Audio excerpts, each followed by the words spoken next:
And on top of that, Cyril does grudge for the slow. Let's get into game. Ladies and gentlemen, boys and girls, summoners from across the world, game number 1 for the Snapdragon Pro Series Day 2 Challenge Group is underway. Cerberus on the blue side, RRQ on red.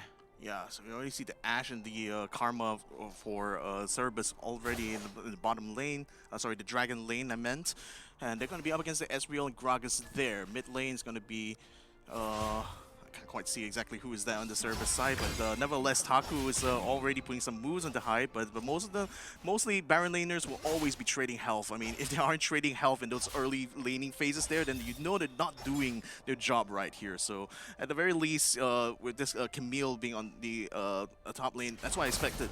Like, she's going to be mostly playing a kind of supporting role here. That's going to allow the Ashe and perhaps even the Olaf to actually take the main stage, so to speak, when it comes to the team fighting stage. So yeah, let's see how that turns out. All right, another time where Sion has been picked out. The last time it was picked out was by Nigma Galaxy, if I'm not mistaken, here against Cerberus. And I'm thinking that Cerberus right now want to try something new, mostly because we do see Sion actually play in the mid side and top side, sometimes in the jungle as well, fairly flex. With Duckby over to his bot side, you can see already Genza is slowly going to get turret priority.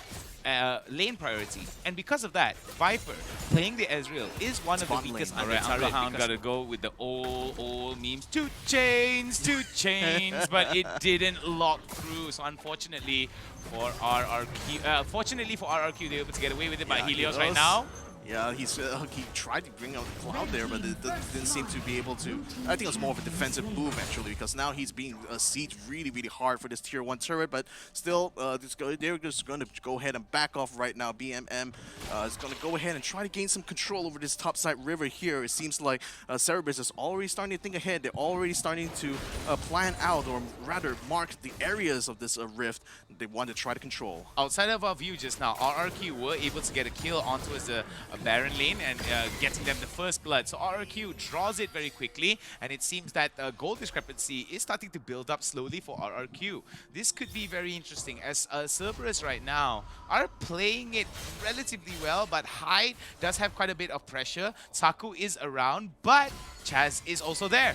Yeah, so Hyde attempting to try continuing to stalk Taku throughout this entirety of the top lane here. Trying to get himself up to level 7 as quickly as possible. Hopefully being really close to there. Exorcist, though, going to get focused upon by Dugby and Genza. They're already sieging them quite closely there. And now it's going to be forcing Viper to move in there to tank some of the damage. Brings out a barrier and barely survives, but no, he did not. I thought he was going to be able to get away with it, but it looks like that last shot, it literally hit the mark. It was actually the Ignite there. Duckby was able to get the Ignite off, and because of that, that last tick, Meliodas now in a little bit of trouble here, as Helios and Exosun are going to go for a beautiful flash belly flop right into it. The kunai hit it up. Duckby now.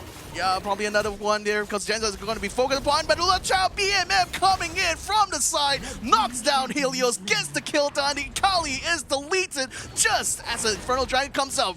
Bad timing. Aboard the Scion Express. Choo-choo, full steam ahead. If it wasn't for the Scion intervention from BMM, it would have been bad days for Cerberus. Cerberus right now coming back into it. It is going to be a dragon fight here. Chaz in a little bit of trouble. BMM gets taken down. The passive is going to come in. We do see a lot of trouble. Beautiful Kinchanta goes the arrow. Nice. Right into the Hexa ultimatum. Viper tries to get away. Exorcist as well managed to limp away from that trouble. Taku takes quite a bit of damage from that. Meliodas comes in right as Genza pushes pressure onto mid side. The thing is, as good as that fight was, they still conceded the dragon to RRQ, and I hope that wouldn't lead to bigger consequences in the future. But now that leaves the Rift Herald very much wide open here for CES to pick up. Only Hyde is around, but then you can see the rest of the squad already closing in. Akali's a little bit halfway through though, and we also see Exorcist trying to jump in. That's a good blast away. That's going to allow them to keep Melodious completely under control. Now CES, they're going to have to turn tail here because the rest of RRQ coming in extremely hot. They're aiming it onto BMM and the Scion, but Scion still is able to at least get an assist there as Melodious falls to the ground. Now he's going to be focusing on the Exorcist. BMM unfortunately locked down right in front of the turret. That didn't allow him to get the different range to finish off Exorcist, so Exorcist survives that onslaught. Very nicely done there by Cerberus, able to take it down onto his RRQ, working out very well despite the fact RRQ was able to steal. If they're not able to dodge all of these skill shots that's come from Viper and Helios coming into the fight. Wait. Yep, BMM gonna get focused upon Mahai and Chaz, but but then looks like it's going to try to turn the tables around, gets a double stun. Now focusing on try to burst down Hyde's damage. The barrier is going to be coming out for him as he attempts to spill, but doesn't quite make it though. Sion still gets the kill done. Chaz though is going to be able to pick up some health fruit, so he is going to be able to sustain himself in this lane perhaps a little bit longer, but BMM, he's still coming in hot. And speaking of coming in hot, Excellent Viper trying to get a trade onto Genza, can't quite get a lockdown onto the Ashe though, as BMN continues to fight, continues to take down that turret, and now is looking to see if he can get out of the way of Chaz here, but you gotta watch out, the Gragas is already coming in from the river. He needs to try to end this fight as quickly as he can before the Gragas inevitably comes in, knocks him down, and allows the Lee Sin to get the kill onto the Sion before BMN revives back in. Alright, very nicely done here from Cerberus. They know very well that they're starting to lose out on some of the pressure here. This is where they're gonna try to turn it around. Helios comes in to aim onto Genza. Genza gets taken up beautifully with the execution by Helios, and it seems that two members now lost for the count. BMM as well as Genza will be able to get more. Beautiful explosive cast by Exosen. We're going to see the follow-up there. Chaz jumps over the wall with the Dragon's Rage. We're going to see one more get taken down. Taku now is going to see the gray screen. We're going to see Cerberus now up against the rope, but not too far.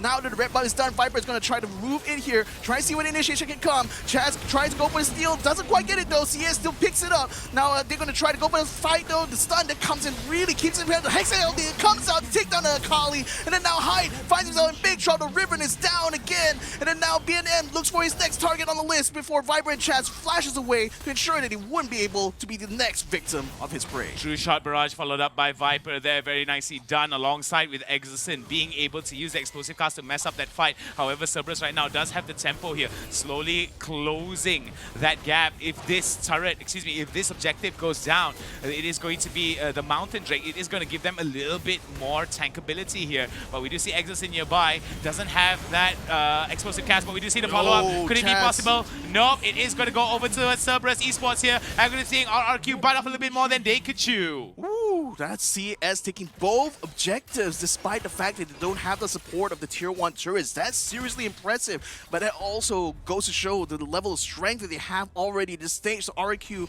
may be in a bit of trouble if they aren't able to overcome this right now. I think itemization-wise, they're still looking a little bit weak on the RRQ side. Yeah, I do see that there is going to be a little bit of issues here. We do see Twin Force on top of the Manamune. We do see Hyde right now on top, beautifully done there. We do see Viper trying his best to hit his second and first skills there. True Shot Barrage comes out. Ooh. Will be able to get the snipe. Snipe City, right turn. Sion took a wrong turn there, immediately gets blown up. High ground? What high ground? There's no high ground. Because they do have options here. True Shot Barrage is down. Genza does have the Enchanted Crystal Arrow. Long range stuns are there, but wait, Exosen gets hit. Oh, beautiful, beautiful, beautiful cask right there. Follow it up with that. Yeah, Senza comes out of stasis now. He's going to be desperate to try to get out of the way, but Hyde's not going to let him go without a fight. Takes down the Ashe now, but the RRQ unfortunately sustained a lot of damage. It can really sustain his fight, and now Helios going to find himself baited out, and Ataku almost gets a catch. BMM though, he still goes in, gets a link, but doesn't quite get the lockdown. So now it seems like CES is still going to continue this siege, and especially the River Hell coming out the mid lane, they're looking to at least get one or maybe even two towers, especially if they can get a pick off here on Exorcism, but still they're going to focus in on objectives there, especially with Shelly coming in with the charge, will be able to take down that tier turret. Now RQ, they're going to see this as a Q to strike, but no, they're not going to be able to lock anyone from CES down. The CES instead going to try to take the red buff. While Viper and Hyde now tries to steal it. I don't think they got it though. CS still going away, taking the tier 2 turret and the buff. Very well done here from Cerberus. They know that it behooves upon them to just keep the pressure running. We do see Hyde there on his own. He's going to run away immediately there. Immediately spots out that the scanner was disabling these wards here. Very wisely done that from BMM is going to be using the Hull Breaker. We did see him on towards the Dragon side, on towards the Drake lane. Oh wait, Enchanted Crystal Arrow. Yeah, oh boy, it's going to be able to get a Hextech ultimatum. Two people get stunned there. Exosen and Chaz split up there, and that's going to allow them to focus in on only Exosen. The Gragas is now out for the count here, and the CS cooling back a little bit here, trying to bait out any response here from RQ, but they're not going aggressively to try to counteract this, and that's going to concede the blue buff now to CES as a continued dominating kind of role around this lane. They're still continuing to stick in the middle right now, and already peeled off. Looks like they're going to be trying to focus on that top lane, which is the minions has already pushed it around that halfway point, and RQ are thinking they're just going to try to keep in position here in case case CES decide to continue that push. But it seems like, no, CES is going to try to regroup a little bit here and think about that next team fight. All right, so looking at the RRQ objectives that can't come have back been from. but considering that Helios is having a little bit of a hard time because every time he goes in, he gets exhausted. Oh wait, before that, Oh boy, another big fight here in the middle. Hyde is going to be force one, going to be focused down and taken out. But another follower comes in here, a good stun, going to be set up onto Viper, and that's going to be the end of the Ezreal. Double kill now for CS. They continue to make this death alley right now up in middle lane, and RRQ unfortunately are the victims of that atrocity. all right, Ezreal gets taken down. I think it was very much against the interest of Viper to get caught in that way. Excuse me, it was against the interest of a Viper to just keep staying there, tried to sling his spells from far away. Baron take is going to happen for the side of Cerberus. Oh, there goes Enchanted Mr. Arrow. Yeah, Taku and Duckby just basically gatekeeping majority of RRQ there for being able to counteract this Baron take. So Baron buff is going to be up for the next 2 minutes here from CS. It's going to be a critical time now for RRQ because the next siege here will be quite painful. And let's hope they won't be able to take won't be taking too many losses. But it looks like those losses may be quite huge here. As now another Drake falls to the hands of CES. So that's 2 dragon buffs now, plus the Baron buff. That's a lot of power on the side of the Vietnamese squad. All right, looking at the Vietnamese squad, it seems that they are very much pulling on the strings of the priority that they're working on because of the amount of turrets that they're able to close compared to RRQ. On top of the Baron buff here, it seems that RRQ right now has no choice but to play it very, very defensively. Turtle up. Oh! Yeah, Chaz riding them in. Oh, but my goodness, BMM still is able to hold his own though, and that's leaving RRQ to try to back up. But no, Lutek Chaz though, he ran straight into Duckby and Taco, tries to take down Duckby, but Taco ends him immediately there. And now another kill there comes in onto the ribbon of Hyde. So there's still 2 more of RRQ constantly getting themselves killed out there, and this is not going to bode well for this next push though, because CS are knocking straight on the tier 3's door. 37 seconds as well, so they only have 30 seconds to outlast. Oh, there goes another Enchanted Crystal Arrow. BMM jumps straight in there. That forces RQ to back off a bit, and that allows them to just take that tier 2 turret with very, very little drama. And now focusing onto that mid lane now. I think that's going to be long for as well as Taku. And Melodius jumps in there, smacks down that tier 3. And now the only thing left, perhaps, is a Nexus as it goes straight in, collapsing onto RQ, who are just defenseless against this onslaught. CES continues to get kills done while they pound the Nexus, but inevitably, that one will break to give them the first game. All right, that was very, very well done indeed.